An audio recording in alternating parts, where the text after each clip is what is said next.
Morning po. So magta-try naman po tayo ng sterilized milk today, no? Selecta naman po yung brand. Yung Bear Brand sterilized milk, tapos na po tayo dun.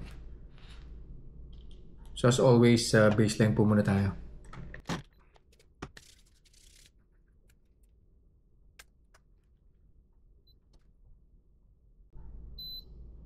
Yan. So 119 po yung baseline. I'd go ahead and drink the Selecta sterilized milk. Tapos babalik po ulit ako after an hour to get the blood sugar spike kung meron man. This is 200 ml.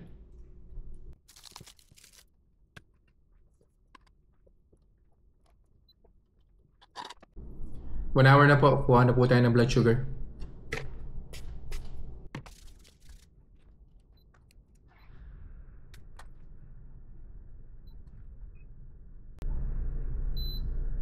Yun.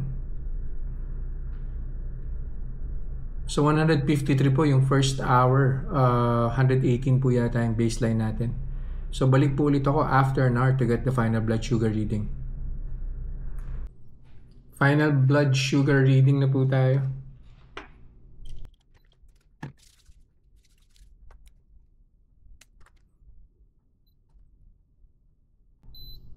Yun.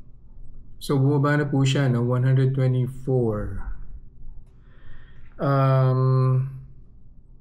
Well, 200 ml lang po yun eh. Medyo alanganin din po kasi ako dahil napaka-konti lang po nung intake na yun, no? Umakyat po siya ng 153 on the first hour. Now it's down to 124. Kung yun lang po yung iinumin, mukhang wala naman po siyang problema. Kaya lang pag sinamahan nyo pa po yan ng pagkain, definitely it can trigger a higher blood sugar spike po. So yun lang po for this review. See you guys in the next vlog. Bye-bye.